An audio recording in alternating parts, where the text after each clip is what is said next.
ರಾಜ್ಯದಲ್ಲಿ ಕರ್ನಾಟಕ ಸರ್ಕಾರ ಶಿಕ್ಷಣ ಇಲಾಖೆಯಲ್ಲಿ ಏನು ಸಾಧನೆ ಮಾಡಿದೆಯೋ ಇಲ್ಲೋ ಗೊತ್ತಿಲ್ಲ. ವಿವಾದವನ್ನು ಹುಟ್ಟು ಹಾಕುವಲ್ಲಿ, ಬೇಡದ ಸಂಗತಿಗಳನ್ನು ಮಾಡುವಲ್ಲಿ ಎತ್ತಿದ ಕೈ ಅನ್ನುವಂಥದ್ದನ್ನು ತೋರಿಸಿದೆ. ಹಾಗೆ ಆ ಸರಣಿ ವೈಫಲ್ಯಗಳಲ್ಲಿ, ವಿವಾದಗಳನ್ನು ಹುಟ್ಟು ಹಾಕುವಲ್ಲಿ ಇನ್ನೊಂದರ ಸೇರ್ಪಡೆಯಾಗಿದೆ ಶಾಲಾ ಸಮವಸ್ತ್ರದ ಕುರಿತು ಅವರು ತೆಗೆದುಕೊಂಡಿರುವ ನಿರ್ಣಯ. ನಿಮ್ಮೆಲ್ಲರೂ ಗೊತ್ತಿರೋ ಹಾಗೆ ವಿಶೇಷವಾಗಿ ಶಾಲಾ ಶಿಕ್ಷಣ ವ್ಯವಸ್ಥೆ ಪ್ರೀ ಪ್ರೈಮರಿಯಿಂದ ಉನ್ನತ ಶಿಕ್ಷಣದವರೆಗೂ, ಅಂದರೆ PUC-ವರೆಗೂ ಎಲ್ಲ ಶಾಲೆಗಳಲ್ಲಿ ಯೂನಿಫಾರ್ಮ್ ಇರಬೇಕು ಅನ್ನುವಂಥದ್ದು ಪದ್ಧತಿ. ನಾ ಸುಮ್ಮನೆ ಒಂದು ಆಸಕ್ತಿಯೊಂದಿಗೆ ಯೂನಿಫಾರ್ಮ್ ಯಾವಾಗ ಶುರು ಆಯಿತು ಅಂತ ತೆಗೆದೆ. 12ನೇ ಶತಮಾನದಿಂದ ಆರಂಭ ಆಗಿದೆ ಯೂನಿಫಾರ್ಮ್ ಪರಂಪರೆ. ಒಂದು ಏಕರೂಪತೆ ಇರಬೇಕು, ಶಾಲೆಯಲ್ಲೇ ಓದುವ ಮಕ್ಕಳ ಮಧ್ಯದಲ್ಲಿ ಭೇದ ಭಾವ ಕಾಣಬಾರ್ದು, ನಾವೆಲ್ಲರೂ ಒಂದು ಅನ್ನುವಂಥ ಭಾವ ಮೂಡಬೇಕು ಅನ್ನುವಂಥ ಕಾರಣಕ್ಕಾಗಿ ಬಡವ ಬಲ್ಲಿದ ಮೇಲು ಕೀಳು ಯಾವುದೂ ಆಗಬಾರ್ದು ಅನ್ನೋ ಕಾರಣಕ್ಕಾಗಿ ಒಂದು ಯೂನಿಫಾರ್ಮ್ ಬೇಕು. ಆ ಯೂನಿಫಾರ್ಮಿಟಿ, ಸಮ ವಸ್ತ್ರ ಅನ್ನುವಂಥದ್ದನ್ನೇ ಬಳಸಿರೋದು. ಶಾಲೆಗಳಲ್ಲಿ ಆ ಸಮ ವಸ್ತ್ರ ಇರಬೇಕು ಅನ್ನುವಂಥ ಆಶಯ ಇದೆ. ಡಾಕ್ಟರ್ ಬಾಬಾ ಸಾಹೇಬ್ ಅಂಬೇಡ್ಕರ್ ರಚಿಸಿರುವ ಸಂವಿಧಾನದ ಆಶಯವೂ ಕೂಡ ಎಲ್ಲ ಶಾಲೆಗಳು ಈ ರೀತಿಯ ಒಂದು ಸಮಾನತೆಯ ಕೇಂದ್ರಗಳಾಗಬೇಕು ಅನ್ನುವಂಥದ್ದು ಇದೆ. ದುರ್ದೈವೇನಂದ್ರೆ ಶಾಲೆಗಳಲ್ಲೂ ಕೂಡ ನೀವು ವಸ್ತ್ರಗಳನ್ನೇ ಇಟ್ಟುಕೊಂಡು ಮತ ರಾಜಕಾರಣ ಮಾಡುವಂಥ ದುಸ್ಥಿತಿಗೆ ಇವತ್ತಿನ ಸರ್ಕಾರ ತಲುಪಿದೆ. ಅದನ್ನಿಟ್ಕೊಂಡು ಅವರು ಮಾತನಾಡೋ ರೀತಿ ನೋಡ್ರಿ. ಅವತ್ತು ಸನ್ಮಾನ್ಯ ಮಧು ಬಂಗಾರಪ್ಪನವ್ರು ಪ್ರೆಸ್ ಮೀಟ್ ಮಾಡೋದು, ನನಗೆ ರಾಜ್ಯದ ಶಿಕ್ಷಣ ವ್ಯವಸ್ಥೆ ಬಗ್ಗೆ, ಸನ್ಮಾನ್ಯ ಮಧು ಬಂಗಾರಪ್ಪನವ್ರ ಬಗ್ಗೆ, ಶಿಕ್ಷಣ ಇಲಾಖೆ ರಾಜ್ಯ ಸರ್ಕಾರದ ಬಗ್ಗೆ ಕರುಣೆ ಹೋಗ್ತಾ ಇದೆ. ಮಧು ಬಂಗಾರಪ್ಪನವ್ರು ಪ್ರೆಸ್ ಮೀಟ್ನೊಳಗಿಂದ ಅವತ್ತು ತೆಗೆದು ನೋಡ್ರಿ, ಬೇಕಾದ್ರೆ ನಂತರ ನಿಮ್ಗೆ ಕಳಿಸಂದ್ರೆ ಕಳಿಸ್ತೀನಿ. ಶಿಕ್ಷಣ ಮಂತ್ರಿ ಕೂತ್ಕೊಂಡಿದ್ರು ಅಷ್ಟೇ. ಪಾಪ ಪಕ್ಕದಲ್ಲಿರುವ ಒಬ್ರು ಶಾಸಕರು ಹೇಳ್ಕೊಡ್ತಿದ್ರು ಏನು ಹೇಳಬೇಕು ಅಂತ ಹೇಳಿ. ಅವ್ರು ಪೇಪರ್ ತೆಗೆದು ಕೊಡ್ತಿದ್ರು ಒಬ್ಬ ಶಾಸಕರು, ನೀವು ಇದನ್ನೇ ಯಾಕೆ ಹೇಳಬೇಕು, ಇದನ್ನೇ ಯಾಕೆ ಹೇಳಬೇಕು. ಒಂದು ರೀತಿ ಶಿಕ್ಷಣ ಮಂತ್ರಿಗಳು ಈ ಸಮವಸ್ತ್ರದ ವಿಷಯದಲ್ಲಿ ಪಪೆಟ್, ಅವರೊಂದು ರೀತಿ ಸೂತ್ರದ ಗೊಂಬೆ ಆಗಿದ್ರು ಅನ್ನೋ ರೀತಿಯಲ್ಲಿ ಆ ಪ್ರೆಸ್ ಮೀಟ್ ಇದೆ, ನೀವು ನೋಡಿ. ಇವತ್ತು ಶಿಕ್ಷಣದ ವ್ಯವಸ್ಥೆ, ಶಿಕ್ಷಣದ ಪ್ರಸರಣ ಯಾವ ರೀತಿ ಆಗ್ತದ ಸರ್? ಬೇಸಿಕ್ ಇದಕ್ಕೊಂದು ಸೈಕಾಲಜಿ ಆಧಾರದ ಮೇಲೆ. ನೀವು ಯಾವುದೇ ಶಾಲೆ ಒಳಗೆ ನೀವು ಶಿಕ್ಷಣ ಕೊಡುವ ಮೊದಲು ಮಾನಸಿಕತೆಯನ್ನು ತಯಾರು ಮಾಡೋದು ಬಹಳ ದೊಡ್ಡ ಜವಾಬ್ದಾರಿ. ಆ ಮಾನಸಿಕತೆಯನ್ನು ತಯಾರು ಮಾಡುವಲ್ಲಿ ಸಮವಸ್ತ್ರಕ್ಕೂ ಒಂದು ಪಾತ್ರ ಇದೆ. ದುರ್ದೈವೇನಂದ್ರೆ ಇವತ್ತು ಬೇಡದ ವಿಷಯಗಳನ್ನ ಇಟ್ಕೊಂಡು ಶಾಲೆಯ ವಾತಾವರಣ ಹಾಳು ಮಾಡುವ ಕೆಲಸ ಏನು ಕರ್ನಾಟಕ ಸರ್ಕಾರ ಮಾಡ್ತಾ ಇದೆ, ತಕ್ಷಣ ನಿಲ್ಲಿಸಬೇಕು ಅನ್ನೋಂಥ ಆಗ್ರಹವನ್ನು ನಾನು ಮಾಡ್ತೇನೆ. 2022ರಲ್ಲಿ ಆಗಿನ ಸರ್ಕಾರ ಹೊರಡಿಸಿರುವ ನಡಾವಳಿ ಈಗ ಈ ಸರ್ಕಾರ ಹಿಂತೆಗೆದುಕೊಂಡಿದೆ. ಅದರದ್ದೇನಿದೆ ವಿಷಯ? ರಾಜ್ಯದ ಎಲ್ಲ ಶಾಲಾ ಕಾಲೇಜುಗಳಲ್ಲಿ ವಿದ್ಯಾರ್ಥಿಗಳು ವಸ್ತ್ರ ಸಂಹಿತೆಯ ಕುರಿತು, ಏನು ಯೂನಿಫಾರ್ಮ್ ಬಗ್ಗೆ ಒಂದು ಕೋಡ್ ಇದೆ ಅದರ ಕುರಿತು ಅನ್ನೋಂಥದ್ದಕ್ಕೆ ಬಹಳ ಸ್ಪಷ್ಟವಾಗಿರುವಂಥ ಆದೇಶ. ಈಗ ಇವ್ರು ತಗೊಂಡಿರೋದ್ರಲ್ಲಿ ಏನಿದೆ? ಈಗ ಹಿಂತೆಗೆದುಕೊಂಡ್ರು ಮೊನ್ನೆ. ರಾಜ್ಯದ ಶಾಲೆಗಳು ಮತ್ತು ಕಾಲೇಜುಗಳಲ್ಲಿ ಏಕರೂಪತೆ, ಸಮಾನತೆ, ಜಾತ್ಯತೀತತೆ ಹಾಗೂ ಎಲ್ಲರಿಗೂ ಸಮಾನ ಶಿಕ್ಷಣ ಒದಗಿಸುವ ಉದ್ದೇಶದಿಂದ ಸರ್ಕಾರದ ಆದೇಶ ಸಂಖ್ಯೆ EP14 SHH 2022 ದಿನಾಂಕ 5/2/2022 ಹಿಂಪಡೆಯುವ ಹೊಸ ನಿರ್ದೇಶಗಳನ್ನು ಹೊರಡಿಸುವ ಕುರಿತು. ಸರ್, ಇವರು ಹೊರಡಿಸಿರುವ ಆ ಆದೇಶದೊಳಗೆ ಏನೇನದ ಅನ್ನೋದು ಹೇಳ್ತೀನಿ, ನೀವು ಕೇಳ್ರಿ. ಶಿಕ್ಷಣ ಸಂಸ್ಥೆಗಳು ಕೇವಲ ಶೈಕ್ಷಣಿಕ ಬೋಧನಾ ಕೇಂದ್ರಗಳಲ್ಲ, ಬದಲಾಗಿ ವಿದ್ಯಾರ್ಥಿಗಳು ವೈಜ್ಞಾನಿಕತೆ, ವೈಚಾರಿಕತೆ, ಸಮಾನತೆ, ಘನತೆ, ಭಾತೃತ್ವ, ಶಿಸ್ತು, ಪರಸ್ಪರ ಗೌರವ, ಸಾಮಾಜಿಕ ಸಾಮರಸ್ಯ ಮತ್ತು ಜವಾಬ್ದಾರಿಯುತ ನಮ್ಮ ಸಂವಿಧಾನ, ಪ್ರಜಾಪ್ರಭುತ್ವದ ಮೌಲ್ಯಗಳನ್ನು ಕಲಿಯುವ ಸಂವಿಧಾನಿಕ ಕೇಂದ್ರಗಳಾಗಿವೆ. ಇವರು ಉದ್ದೇಶದೊಳಗೆ ಇಷ್ಟೆಲ್ಲ ದೊಡ್ಡ ದೊಡ್ಡ ಶಬ್ದಗಳನ್ನು ಬಳಕೆ ಮಾಡ್ತಾರೆ. ಅದರ ನಿರ್ಣಯದೊಳಗೆ ನೋಡ್ರಿ, ನಿರ್ಣಯ ಪಾಠದೊಳಗೆ ಅವ್ರು ಯಾವ ರೀತಿ ಒಂದು ಅನ್ಯಾಯವನ್ನು ಎಸಗು ಕೆಲಸ ಮಾಡ್ಯಾರ ಅಂತ ಹೇಳಿದ್ರೆ, ಆ ನಿರ್ಣಯದ ಪಾರ್ಟ್ನೊಳಗೆ ಆ 2022 ಹಿಂತೆಗೆದುಕೊಳ್ಳಾಗಿ ಸುಪ್ರೀಂ ಕೋರ್ಟ್ನಲ್ಲಿ ಇದೆ ಸರ್. ಅದು ಏನಾಗಿದೆ? ಹೈಕೋರ್ಟು ವಸ್ತ್ರ ಸಂಹಿತೆಯನ್ನು ಪಾಲನೆ ಮಾಡಬೇಕು ಅಂತ ಕರ್ನಾಟಕ ಸರ್ಕಾರದ ಆದೇಶ ಹಿಡಿದಿದೆ. ಅದರ ಮೇಲೆ ವಿದ್ಯಾರ್ಥಿಗಳು ಯಾರು ಅವತ್ತು ವಿದ್ಯಾರ್ಥಿಗಳು ಹೋಗಿದ್ರು ಸುಪ್ರೀಂ ಕೋರ್ಟ್ಗೆ ಹೋಗ್ತಾರೆ. ದ್ವಿಸದಸ್ಯ ಬೆಂಚ್ನಲ್ಲಿ 2 ಅಭಿಪ್ರಾಯ ಬಂದಿದೆ.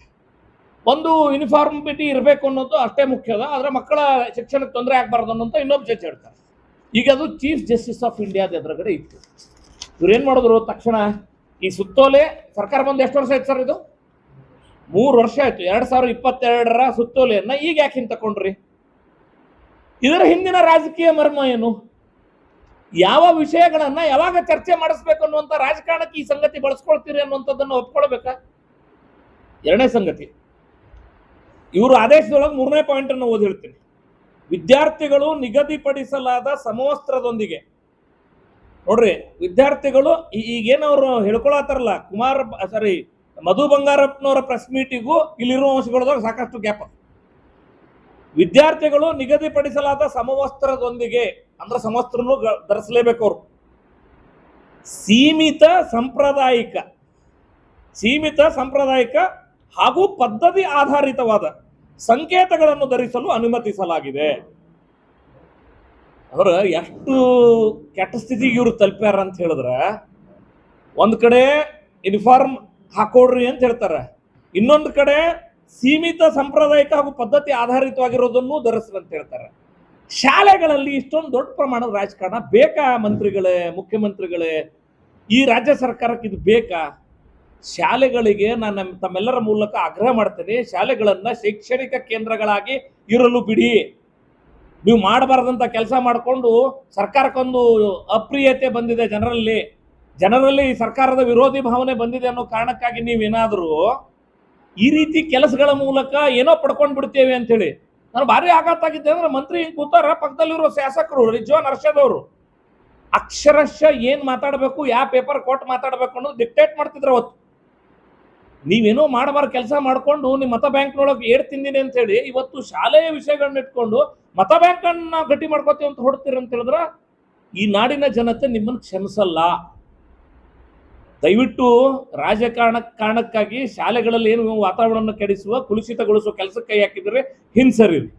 ಈಗ ನಾವೆಲ್ಲ ಶಾಲೆಗಳಲ್ಲಿ ನೀವೆಲ್ಲ ಶಾಲೆಗಳಲ್ಲಿ ಓದಬೇಕಾದ್ರೆ ಯಾರು ಯಾವ ಜಾತಿ ಇರ್ತಿದ್ರು ಗೊತ್ತಾಗ್ತಿರ್ಲಿಲ್ಲ.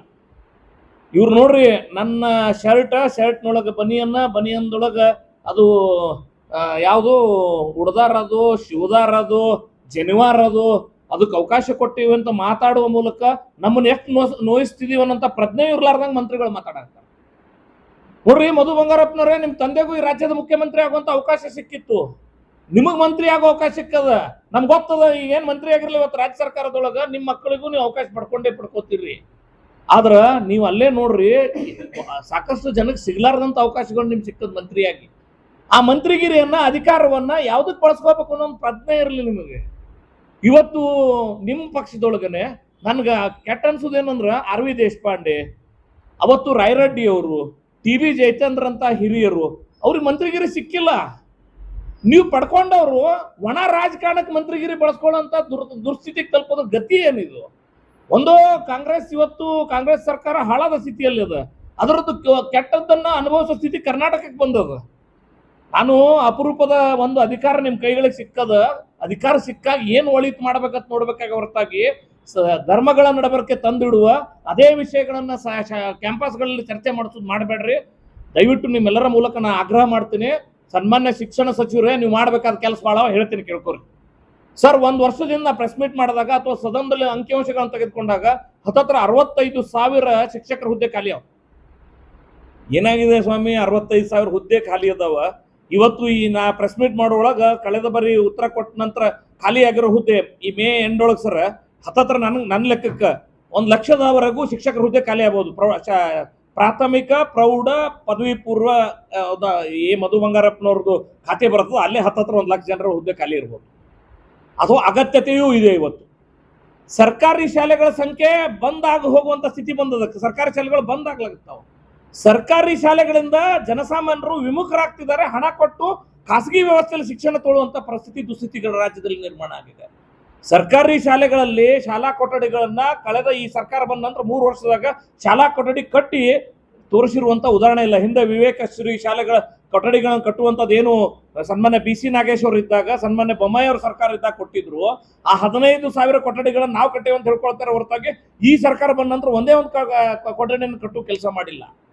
ಸರ್, ಒಂದು ಹೆಜ್ಜೆ ಮುಂದೆ ಹೋಗಿ ಈ ಸರ್ಕಾರ ಬಂದಂತ KPS ಶಾಲೆ ಮಾಡ್ತೀನಿ ಅಂತ ಹೇಳ್ಯಾರಲ್ಲ, ಯಾಕೆ KPS ಶಾಲೆ ಮಾಡ್ತಿದಾರ ಹೇಳ್ರಿ? ರೆಗ್ಯುಲರ್ ಹೆಡ್ ಅಲ್ಲಿ ಇವ್ರಿಗೆ ಶಾಲಾ ಅಭಿವೃದ್ಧಿಗೆ ಹಣ ಕೊಡ್ಲಕ್ ಹಣ ಇಲ್ಲ ಇವ್ರ ಹತ್ರ.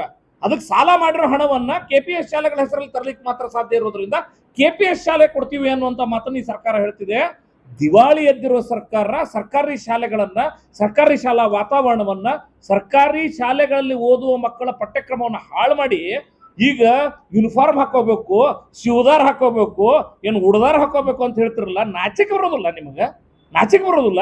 ಯಾವ ವಿಷಯವನ್ನ ನೀವು ಶೈಕ್ಷಣಿಕ ವಿಷಯವನ್ನಾಗಿ ರಾಜ್ಯದಲ್ಲಿ ಚರ್ಚೆ ಮಾಡಿಸೋ ಬಯಸಿದಿರಿ ಸರ್? ನಿಮ್ಗೇನಾದ್ರೂ ಬದ್ಧತೆ ಇದ್ರೆ ನಿಮ್ಗೆ ಅವಕಾಶ ಕೊಟ್ಟನ ಭಗವಂತ. ನಿಮಗೆ ಬದ್ಧತೆ ಇದ್ರೆ ಇನ್ನೂ 2 ವರ್ಷ ನಿಮ್ಗೆ ಅವಕಾಶ ಅದ. ಅಕಸ್ಮಾತ್ ನಿಮ್ ಹೈಕಮಾಂಡ್ ಒಪ್ಕೊಂಡ್ರೆ, ಸಿದ್ದರಾಮಯ್ಯನವ್ರೆ, ನೀವು ಸನ್ಮಾನ್ಯ ಶಿಕ್ಷಣ ಸಚಿವರೇ, ಈ ತಿಂಗಳೊಳಗ ಅಧಿಕಾರ ಬದಲಾಗ್ತನ್ನುವಂತ ಒಂದು ಭಯದೊಳಗ ಏನೇನೋ ಮಾಡುವಂತ ಕೆಲಸ ಮಾಡಬೇಡ್ರಿ. ಖಂಡಿತ ಹೇಳ್ತೀನಿ, ಅಧಿಕಾರ ಶಾಶ್ವತ ಅಲ್ಲ. ಆದ್ರ ಅಧಿಕಾರ ಸಿಕ್ಕಾಗ ನಾವ್ ಏನ್ ಮಾಡ್ತೇವೆ ಅನ್ನೋದು ಬಹಳ ಮುಖ್ಯವಾಗಿದೆ. ನನಗೆ ಅಪೇಕ್ಷೆ ಅದ, ಈ ಸರ್ಕಾರ ಶಾಲಾ ಕೊಠಡಿಗಳ ನಿರ್ಮಾಣಕ್ಕೆ ಹಣ ಕೊಡಿ, ಶಿಕ್ಷಕರ ನೇಮಕಾತಿ ಮಾಡ್ಕೊಳ್ಳಿ, ಶಾಲೆಗಳಿಗೆ ಬೇಕಾಗಿರುವಂತ ಪಠ್ಯ ಪುಸ್ತಕಗಳನ್ನ ಸಮಯಕ್ಕೆ ಸರಿಯಾಗಿ ಕೊಡಿ, ಯೂನಿಫಾರ್ಮ್ ಕೊಡಿ, ಶೂಸ್ ಕೊಡಿ, ಇವತ್ತು ಸೈಕಲ್ ಕೊಡಿ. ಎಲ್ಲವನ್ನೂ ಹೋರಾಟ ಮಾಡಿ ತೆಗೆದುಕೊಳ್ಬೇಕಾದಂತ ದುಸ್ಥಿತಿಯಲ್ಲಿಟ್ಟಿರುವಂತ ನೀವುಗಳು ಇದೆಲ್ಲ ಬೇಕಾ ನಿಮಗೆ? ಈ ಸಂದರ್ಭದಲ್ಲಿ ನಿಮಗೆ ಯೂನಿಫಾರ್ಮ್ ಬೇಕು, ಏನು ಹಿಜಾಬ್ ಬೇಕು, ಶಿವದಾರ್ ಬೇಕು, ಉಡದಾರ್ ಬೇಕು?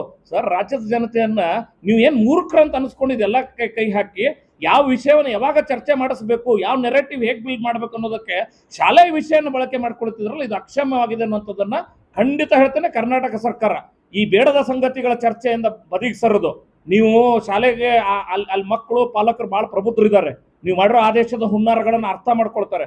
ಶಿಕ್ಷಣ ಕ್ಷೇತ್ರಕ್ಕೆ ಬೇಕಾಗಿರುವುದನ್ನ ಕೊಡುವ ಕೆಲಸ ಮಾಡಿ. ಸರಿಯಾದ ಸಂದರ್ಭದಲ್ಲಿ ನೇಮಕಾತಿಗಳಿಲ್ಲ, ಪ್ರಮೋಷನ್ಗಳಿಲ್ಲ, ಸಂಬಳ ಕೊಡ್ಲಕ್ಕಾಗ್ತಿಲ್ಲ. ಅದನ್ನೆಲ್ಲ ಬಿಟ್ಟು ನಿಮ್ಮ ವೈಫಲ್ಯಗಳನ್ನು ಮುಚ್ಚಿಡೋ ಸಲುವಾಗಿ ಎಲ್ಲಿ ಅಧಿಕಾರ ನಮ್ಮ ಕೈಯಿಂದ ಹೋಗ್ಬಿಡುತ್ತೆ, ಮುಖ್ಯಮಂತ್ರಿ ಬದಲಾವಣೆ ಆಗುತ್ತೆ, ನನ್ನ ಶಿಕ್ಷಣ ಖಾತೆ ಹೋಗ್ಬಿಡ್ತದೆ ಅಂತೇಳಿ ಈ ವಿವಾದಗಳನ್ನು ಹುಟ್ಟು ಹಾಕಿ ಜನರನ್ನ ನೀವು ಮೋಸ ಮಾಡ್ತಿರೋದ್ರಿಂದ ಹಿಂಸರಿಬೇಕು ಅನ್ನೋಂಥ ಆಗ್ರಹವನ್ನು ಈ ಸಂದರ್ಭದಲ್ಲಿ ಮಾಡ್ತಾನೆ. ಶಿಕ್ಷಣ ಕ್ಷೇತ್ರಕ್ಕೆ ಬೇಕಾಗಿರುವಂತಹ ಅನುದಾನವನ್ನು ಕೊಡಿ, ಶಾಲೆಗಳನ್ನ ಸುಸ್ಥಿತಿಗೆ ತೊಂಬನ್ನಿ, ಜನ ಗುಣಮಟ್ಟದ ಶಿಕ್ಷಣಕ್ಕಾಗಿ ಸರ್ಕಾರಿ ವ್ಯವಸ್ಥೆಗೆ ನೋಡುವಂತ ಸ್ಥಿತಿಯನ್ನು ನಿರ್ಮಾಣ ಮಾಡಿ ಅನ್ನುವಂಥ ಆಗ್ರಹವನ್ನು ಈ ಸಂದರ್ಭದಲ್ಲಿ ನಾನು ಮಾಡ್ತೇನೆ.